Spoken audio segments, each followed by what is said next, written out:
And today we're going to learn how to get into a better fight. Some of you grew up in homes where all your family did was fight and argue and debate and raise their voice and escalate.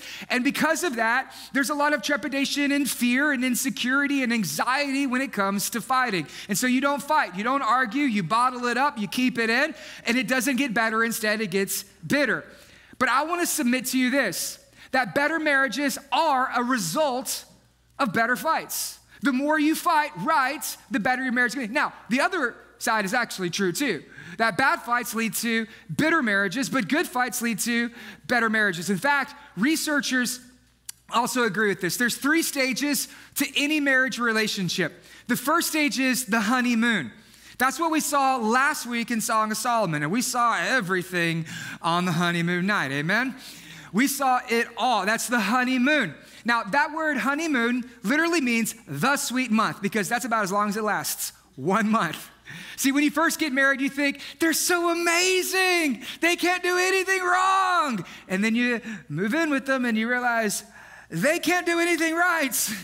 It's not so amazing. See, in the honeymoon period, you think everything's perfect.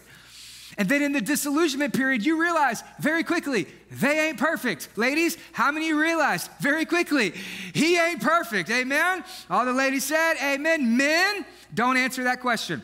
Don't answer it, that's a trick. That's a trick, Pastor, I know. Because last week you said that my wife is my definition of perfection. I've been giving that line all week long and it's been working. You ain't getting me to go back on that. No, she's perfect. But it's a disillusionment period. And a lot of couples, they get stuck in this period of disillusionment. This is why there's bitterness and arguing. This is why there's unresolved conflict in the marriage. This is why many relationships are struggling because they haven't learned how to have a good fight. See, conflict is the price you pay for greater intimacy. The more you fight right, the healthier your relationship's going to be because a bad fight leads to a bitter marriage, but if you learn to fight right, a good fight could actually lead to a better marriage because the third stage in marriage is what is known as commitment. And the only way you can enter into the commitment period is if you learn how to handle conflict. And so that's what we're going to do today. In fact, Song of Solomon follows this same guideline. And I just love this. Song of Solomon was written 3,000 years ago. 3,000 years ago, and now relational experts and sociologists are just now discovering the eternal truths of the Bible. And so if you're here today and you're thinking, Pastor Byron, this whole Song of Solomon series is outdated and archaic and nobody does their life that way, I would submit to you that if you just give it another 3,000 years, eventually society and science will also catch up with the Bible too. Maybe the Bible is the right way and maybe our way is the wrong way, and maybe that's why so many relationships are struggling today.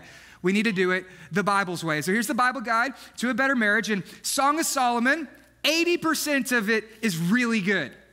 20% of Song of Solomon is them fighting. Doesn't that sound like your marriage? 20% of your marriage is you fighting? Okay, that's the way that it is in the Bible because the Bible is the most honest book that has ever been written. See, 80% is really good. Last week we saw the honeymoon and it was really good. And then next week we're going to begin the commitment period. And it's going to be really good. There's a line in the commitment period where she says that love is as strong as death and jealousy as demanding of the grave. How many of you hear that and you're like, now that's called commitment? Amen? See, there was the honeymoon stage and then there's the commitment stage, but here we find ourselves 2 chapters, 20% of the book, and it's actually them fighting. The Bible understands that we're going to have conflict in our relationships, and so we need to know how to deal and what to do with conflict when it comes up. And so here's my big idea. Bad fights lead to bitter marriages, but good fights lead to better marriages.